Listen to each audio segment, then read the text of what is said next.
2019 ಒಂದು ಲೆಕ್ಕಕ್ಕೆ ಭಾರತೀಯರ ಪಾಲಿಗೆ ವಿಜಯದ ವರ್ಷ. ಶ್ರೀರಾಮ ಮಂದಿರದ ಐತಿಹಾಸಿಕ ತೀರ್ಪು ಹೊರಬಿದ್ದು ಹಿಂದೂಗಳ ಶತಮಾನಗಳ ಹೋರಾಟಕ್ಕೆ ಜಯ ಸಿಕ್ಕ ಐತಿಹಾಸಿಕ ವರ್ಷ. ಅಂದಿನಿಂದ ಇಂದಿನವರೆಗೂ ನಡೆದದ್ದೆಲ್ಲ ಕನಸೇನೋ ಅನ್ನುವಷ್ಟು ವೇಗವಾಗಿ ಶ್ರೀರಾಮ ಮಂದಿರ ತಲೆ ಎತ್ತಿ ನಿಂತಿದೆ. ಅಂತಹ ನೂತನ ಶ್ರೀರಾಮ ಮಂದಿರವನ್ನ ಕಣ್ತುಂಬಿಕೊಳ್ಳುವಂತಹ ತವಕ ಪ್ರತಿಯೊಬ್ಬ ಭಾರತೀಯನಲ್ಲೂ ತುಂಬಿ ತುಳುಕುತ್ತಿದೆ. ಅಂಥ ದಿವ್ಯ ಮಂದಿರ ಹೇಗಿದೆ ಅಂತ ಮನೆಯಲ್ಲೇ ಕೂತು ಸಣ್ಣ ಅವಲೋಕನ ಮಾಡಿ ಬರೋಣ ಬನ್ನಿ. ಆಮೇಲೆ ಅಲ್ಲೇ ಹೋಗಿ ನೋಡಿ ಬರೋರಂತೆ.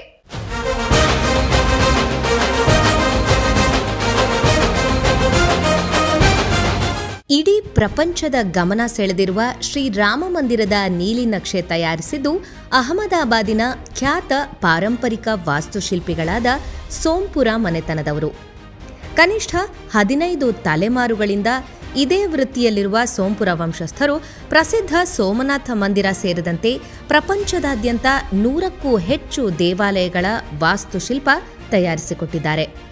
ಹಾಗಾಗಿ ಭಾರತ ಮತ್ತು ಭಾರತೀಯರ ಹೆಮ್ಮೆಯ ಶ್ರೀರಾಮ ಮಂದಿರ ನಿರ್ಮಿಸಲು ಅವರಿಗಿಂತ ಉತ್ತಮ ವಾಸ್ತುಶಿಲ್ಪಿಗಳು ಸಿಗಲಾರರು ಅಂತಲೇ ಹೇಳಬೇಕು.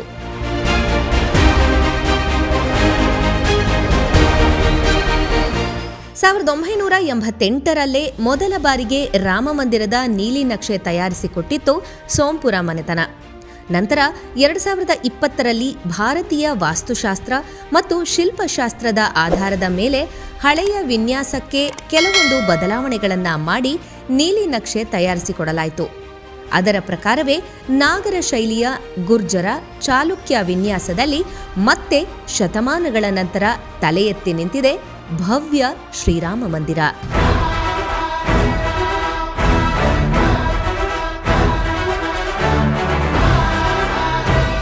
ಶ್ರೀರಾಮ ಮಂದಿರಕ್ಕೆ ಮೊದಲು ಅಡಿಗಲ್ಲು ಹಾಕಿದ್ದು 2020ರ ಫೆಬ್ರವರಿಯಲ್ಲಿ. ಆದರೆ ಕೊರೋನಾ ಮಹಾಮಾರಿಯಿಂದಾಗಿ ಇದಕ್ಕೆ ತಾತ್ಕಾಲಿಕ ತಡೆ ಬಿದ್ದುಬಿಡಿತು. 6 ತಿಂಗಳ ಅಂತರದ ನಂತರ ಅಂದರೆ ಆಗಸ್ಟ್ 5, 2020ರಂದು ಪ್ರಧಾನಿ ಶ್ರೀ ನರೇಂದ್ರ ಮೋದಿಯವರು 40 ಕೆಜಿ ತೂಕದ ಬೆಳ್ಳಿ ಇಟ್ಟಿಗೆ ಇಡೋದ್ರ ಮೂಲಕ ಶ್ರೀರಾಮ ಮಂದಿರದ ಭೂಮಿ ಪೂಜೆಯನ್ನ ವಿಜೃಂಭಣೆಯಿಂದ ನೆರವೇರಿಸಿದ್ರು.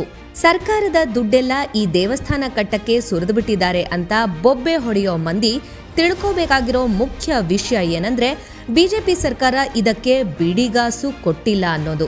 ಸಂಪೂರ್ಣವಾಗಿ ದೇಶದ ಜನತೆಯಿಂದಲೇ ಸಂಗ್ರಹಿಸಲಾದ ಸಾವಿರಾರು ಕೋಟಿ ರೂಪಾಯಿ ಹಣದಿಂದಲೇ ಮಂದಿರಕ್ಕೆ ಬೇಕಾದ ಪ್ರತಿಯೊಂದನ್ನೂ ಖರೀದಿಸಲಾಗಿದೆ.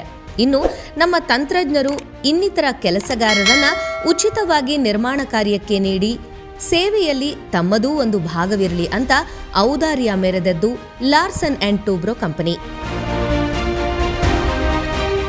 ಒಮ್ಮೆಲೆ 70,000 ಮಂದಿ ಭೇಟಿ ಕೊಡಬಹುದಾದ ಮಂದಿರದ ಸಂಕೀರ್ಣದ ಒಟ್ಟು ವಿಸ್ತೀರ್ಣ 70 ಎಕರೆಗಳು. ಅದರಲ್ಲಿ 70% ಜಾಗವನ್ನ ಹಸಿರ ರಾಶಿ ಆವರಿಸಿಕೊಳ್ಳಲಿದೆ. ಉಳಿದ 30% ಮಾತ್ರವೇ ಭವ್ಯ ಮಂದಿರವಾಗಿ ನಿರ್ಮಾಣಗೊಂಡಿರುವುದು. 380 ಅಡಿ ಉದ್ದ, 250 ಅಡಿ ಅಗಲ, 161 ಅಡಿ ಎತ್ತರವಿರುವ ದೇವಾಲಯಕ್ಕೆ 366 ಕಂಬಗಳಿವೆ.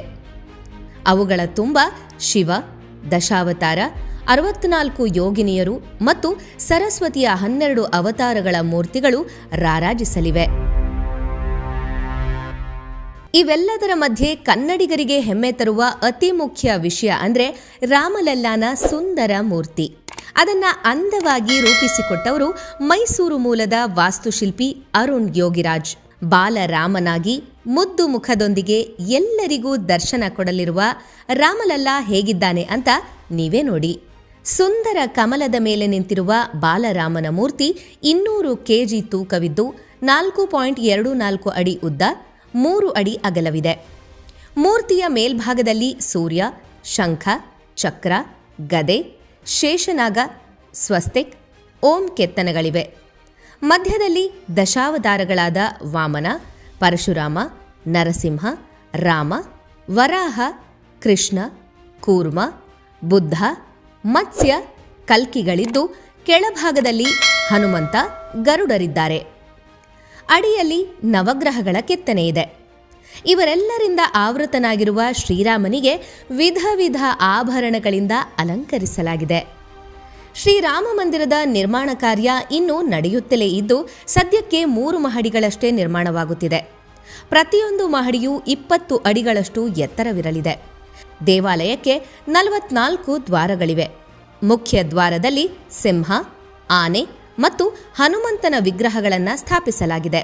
2.7 ಎಕರೆ ಪ್ರದೇಶದಲ್ಲಿ ರೂಪುಗೊಂಡಿರುವ ಶ್ರೀರಾಮ ಮಂದಿರದಲ್ಲಿ ನೃತ್ಯ ಮಂಟಪ, ರಾಮ ಮಂಟಪ, ಸಭಾ ಮಂಟಪ, ಪ್ರಾರ್ಥನಾ ಮಂಟಪ ಮತ್ತು ಕೀರ್ತನ ಮಂಟಪಗಳೆಂಬ 5 ಮಂಟಪಗಳಿದ್ದು ಅವುಗಳನ್ನು ಶಿಖರಗಳಿಂದ ಅಲಂಕರಿಸಲಾಗಿದೆ. ರಾಮನಾಮ ಹಾಡಿರೋ ರಾಮ ಬರುವನು, ಅವನ ಹಿಂದೆ ಹನುಮನು ಇದ್ದೇ ಇರುವನು.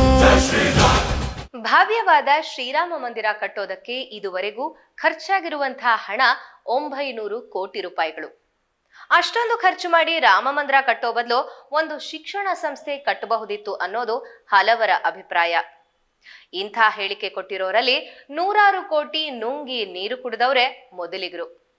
ಅವರು ಬೇರೆ ಯಾರೂ ಅಲ್ಲ, ಬರೋಬ್ಬರಿ 900 ಕೋಟಿ ರೂಪಾಯಿ ಮೇವು ಹಗರಣ ಮಾಡಿದ ಲಾಲು ಪ್ರಸಾದ್ ಯಾದವ್ರ ಸುಪುತ್ರ. ಲಾಲು ಅಷ್ಟೂ ದುಡ್ಡನ್ನ ನುಂಗಿ ನೀರು ಕುಡಿದ್ರೆ ರಾಮ ಮಂದಿರ ಇದರ 10 ಪಟ್ಟು ಹಣವನ್ನ ಸಮಾಜಕ್ಕೆ ವಾಪಸ್ ಕೊಡತ್ತೆ. ರಾಮ ಮಂದಿರದಿಂದ ಏನು ಲಾಭ? ಅದು ನಮ್ಮ ಆರ್ಥಿಕತೆಗೆ ಮುಂದೆ ಕೊಡಲಿರುವ ಕೊಡುಗೆ ಏನು ಅಂತ ಅರಚಾಡೋ ಮಂದಿಗೆ ಇನ್ನು ಕೇವಲ 5 ವರ್ಷಗಳಲ್ಲಿ ಅರ್ಥವಾಗಲಿದೆ. ಲೈಕ್, ಶೇರ್, ಸಬ್ಸ್ಕ್ರೈಬ್ ಮಾಡ್ತಾ ಇಂತಹ ಇನ್ನಷ್ಟು ಸುದ್ದಿಗಳ ಅಪ್ಡೇಟ್ ಪಡೆಯೋದಕ್ಕೆ ನೋಡ್ತಾ ಇರಿ ವೀಕ್ಷಾ ನ್ಯೂಸ್.